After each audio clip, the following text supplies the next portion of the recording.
This video is brought to you by Dehancer Film Emulation. After a life-saving but tiny cup of espresso enjoyed in the company of my wife Annie, we went for a breakfast and a proper amount of coffee in a nearby location.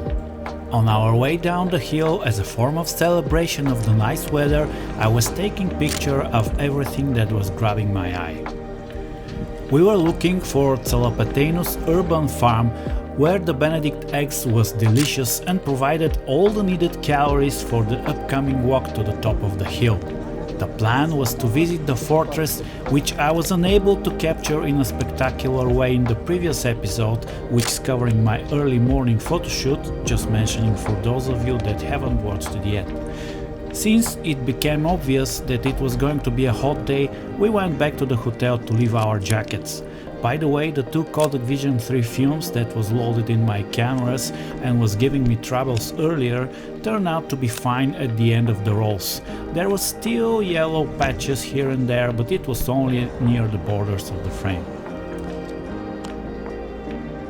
I really wanted to capture different angles of the Roman aqueduct, so I had to jump in the intense traffic for a second to grab this shot and then run for my life. In the previous episode, I'm photographing it from the roof of that building, which is actually our hotel. It's great to shoot a rangefinder, they say, because you can see what's coming in and out of the frame. Well, I saw this guy outside of the frame, but he ended up in my shot. I kinda felt that, and I made another one and this white truck. Let me sprinkle some history about Kavala. The city was originally founded in the 7th century BCE by settlers from Tassus and was known as Neapolis. It played a key role in various wars due to its strategic location on the Aegean Sea. Kavala was a major stop on Via Egnatia, the road that connected Byzantium, later Constantinople, to the Adriatic. This made it a significant hub for trade and military movements in Roman times. Here I almost killed myself, but I was fine. The old part of the town offered charming to my taste old houses and swirling streets, creating cozy atmosphere, immersing the mind in the 1920s. On some of the houses you can see the date of construction set on display at the upper part of the building.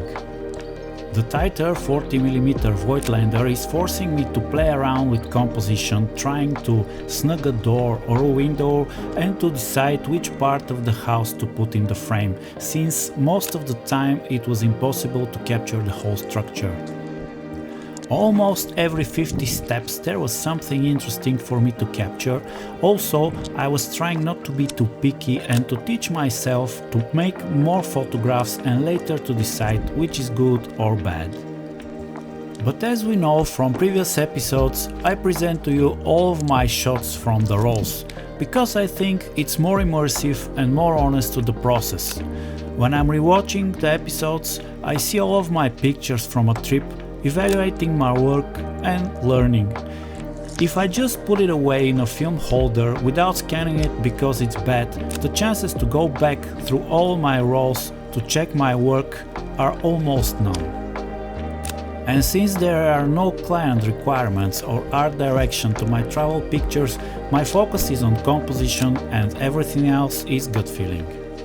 As I mentioned in the previous episode, I'm trying to shoot more freely and to work the scene by capturing different angles, making a couple of shots instead of just one.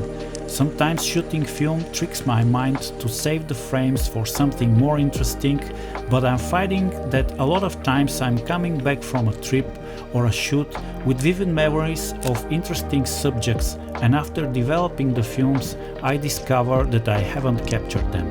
That's why I prefer to make more photos without judgment instead of ending up with a couple of frames that are not going to immerse me back into the excitement of the experience.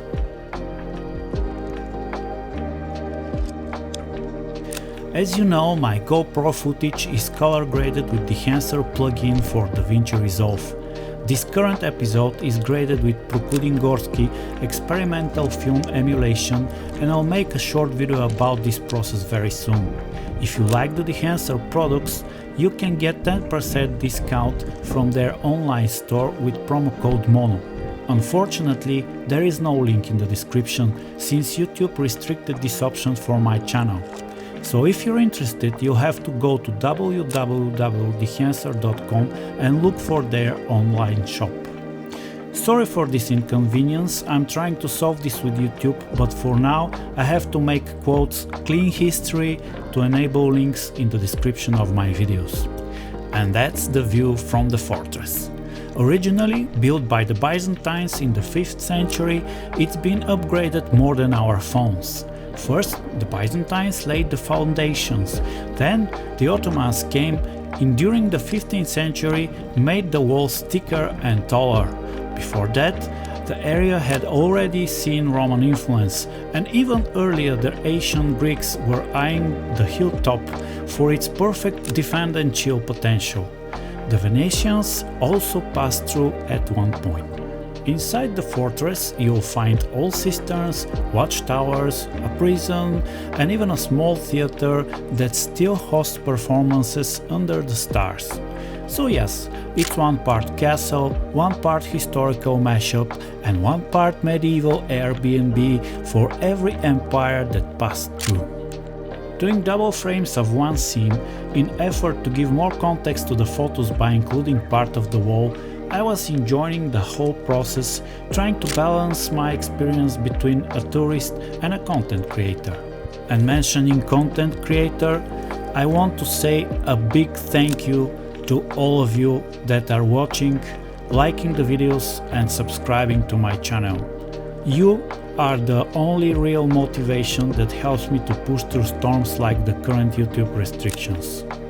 I'm making these videos because I love the process, the struggle to film them, to develop the films, to write scripts and then record the voiceover. And from time to time it's really difficult and frustrating, but with every like and every subscriber I feel that it's not a waste of time, that the juice worth the squeeze. In the last episode of the Kavala trilogy, I'll select my most favorite pictures of the trip and I'll share my photographic thoughts with you about my process of selecting and framing a subject. So thank you from the bottom of my heart once again. Like, comment, subscribe.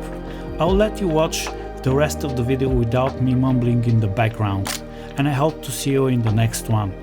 Until then, go shoot something that you like and enjoy the life.